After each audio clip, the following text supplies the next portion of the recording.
Okay, questions to call yourself out on.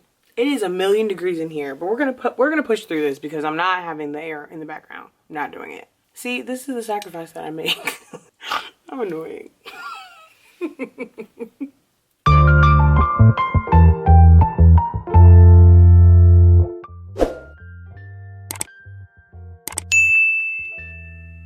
Hello, welcome to my YouTube channel. If you are new, welcome. I am Jasmine, and what we're doing today. So I stumbled across this on Pinterest, I want to say a few weeks back. And I always like to get on Pinterest. Pinterest is like my own, it's like my favorite social media platform where I don't expect to see like a like or a comment or anything. I can just get content and get content ideas and inspiration and quotes and so many other things that challenge me to be a better human being, of course. But I saw this post that was 8 questions to call yourself out on.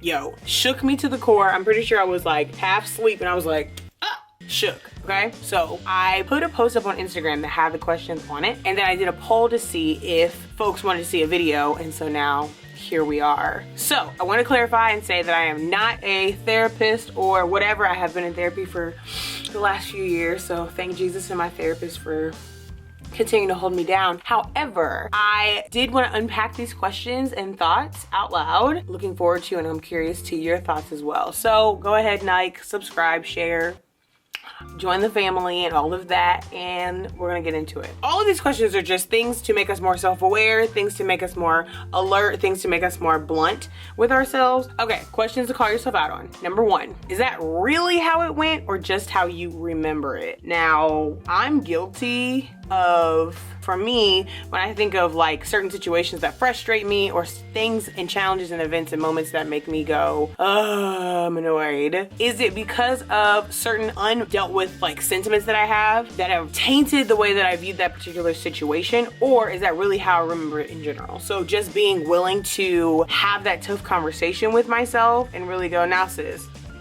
when that person cut you off in traffic, was it personal?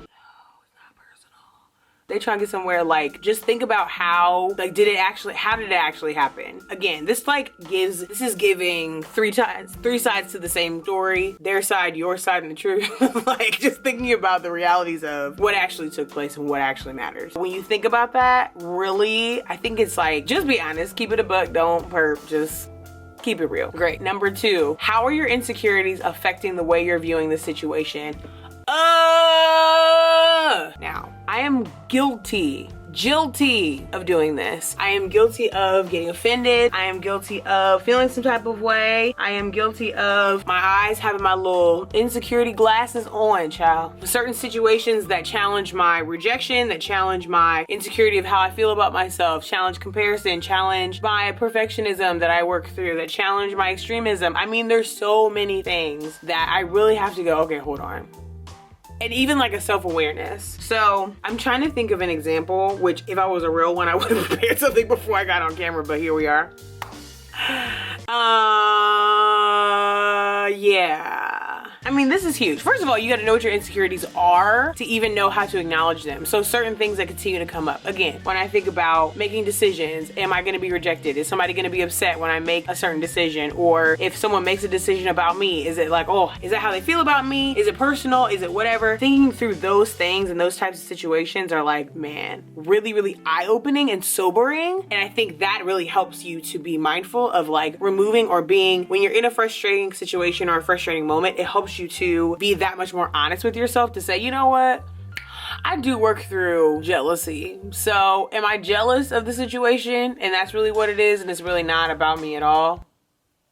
Wondering. You know what I'm saying? That one is huge because we all have insecurities, period. We just do. What I'm trying to get at is, are we letting our insecurities depict how we receive and how we manage and work through a situation? That's what I'm saying. Number 3, what parts of yourself do you see in the person you're criticizing? Okay? As a I'm not really a master procrastinator. I think I tend to put off little things that I could do later. And so when I see other people procrastinate, it bothers me because but again, it's looking from the outside looking in. Like when we exist in our own little bubble, we feel like it's all about us and we live in our own world. And then when we see other people doing the same things, it's like, but you're annoying though. Okay, but girl, you do the same stuff. Let's not do this. Or indecisiveness. It drives me nuts when people are indecisive about things, but I'm so guilty of being indecisive about certain stuff because in my mind, I feel like if I make the wrong decision, who's gonna be mad about this? Who's going to be mad about this? Whose feelings am I gonna have to manage? I don't, by the way. You don't have to manage anyone's feelings. Whose backlash is gonna hurt the least or whatever. Those are the types of things. And so for me, working through like perfectionism, if I make the wrong decision, how is that gonna affect how people receive me afterwards? That leads to indecisiveness. But I can't stand when other people do it either. Yeah. Number 4, are you more concerned with being right or evolving as a person? I have had to learn, and I am still learning, because I am a person who loves receipts, facts. That's not what you said, but you had said this though. But you had made this plan. But you had made this commitment. Don't do that. Don't do that. And I found myself in conversations and thankfully for like growth and evolution and maturity in Jesus, I have learned it's not always about being right. Like, why do I need to force and twist your arm into telling me that I'm right? Because of an ego thing? Because of a pride thing? Because I need to be validated by you telling me that I'm right? If I already know that I'm right about a situation, and again, obviously I'm not talking about like when someone has wronged you and even still, well, child, but when someone has wronged you or when someone has just disrespected you or someone has lied on you or whatever have you, yeah, but I think as a believer, the truth is always gonna come out. So like that's the way I feel and that's the way I move. And so in certain situations where I find myself like, no, I have to be right, I have to be right, I have to be right. And I mean, I will unpack a whole situation to be like, no, I'm right about this. Or you don't know what you're talking about. That's like my area of expertise. Why are you asking me something and you tell me I'm wrong, but I'm right about this? It's my expertise. Okay, yeah, but at the end of the day, it doesn't matter. I mean, seriously, is it worth being worked up and all of that versus evolving? Immaturity and insecurity has to be heard. It has to be right. It has to be validated all the time. Maturity is like, you know what? Now you got it. You got it. Because I'm not doing this. I'm not compromising my peace and the peace that I've worked so hard to maintain, especially considering all of the things that I cannot control that's going to happen to me anyway. You got it. Go off. Okay? So that one we're working through daily, but again, it comes with time. Number 5, what blame have you been placing on someone else that you need to take some accountability for? Now, when it comes to boundaries and you're mad at somebody for always overstepping, or you're mad at somebody for always like overbearing, constantly, I'm trying to get away from words like always, from constantly being overbearing or constantly overstepping or constantly devaluing, are you making them hold you at the value that you're placing yourself? Do you place your value to a level that's so low that when they treat you like crap, it's okay? So whose fault is it really? When you say yes to everything and they get mad when you say no, that's really not your problem. But when you overextend yourself and all of that, it's like, could you establish better boundaries? Could you have said no to going out to eat because you didn't have it in your budget? Shoot. Could you have said no to a trip because you just ain't got the time? Could you have said no to whatever because you needed to go home and clean your house?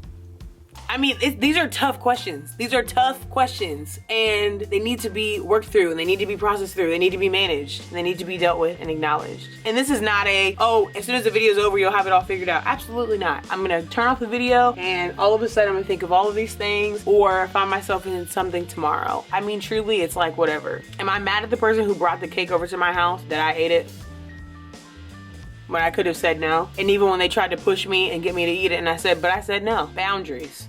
Prioritizing my time, prioritizing my boundaries. All right. Number 6, what hard conversation have you been avoiding with yourself? That's huge. I mean, so the way that I work through, and I just did a video on like managing anxiety and stuff, and talking about certain situations that affect me. I am a person who, like, as I'm dealing with certain things or I find recurring challenges come up in my life and I get frustrated with myself because I'm like, oh, I can't believe I'm having this conversation again. Oh, I can't believe I'm still working through this insecurity. say, oh, I can't believe I'm still struggling with pride. And it's so sobering to have these tough conversations with myself because I know that they're necessary and I know that I have to leave space, one, to talk. If I can have these open conversations with myself and really process, and I process out loud as an ambivert, former 100% extrovert, processing things out loud, one, it makes it easier to process with other people because I'm the first person that I'll be like, I don't want to talk about it. I don't like to rehash the same situation that's not over yet. It's just something that God is still dealing with me on. It just is what it is. But thinking about something that I need to have, okay, Jasmine, this is an insecurity of this. This is an insecurity of this. And just being honest, you're still frustrated at God because of this. You're still mad that his timing doesn't line up with your timing, which is backwards, by the way.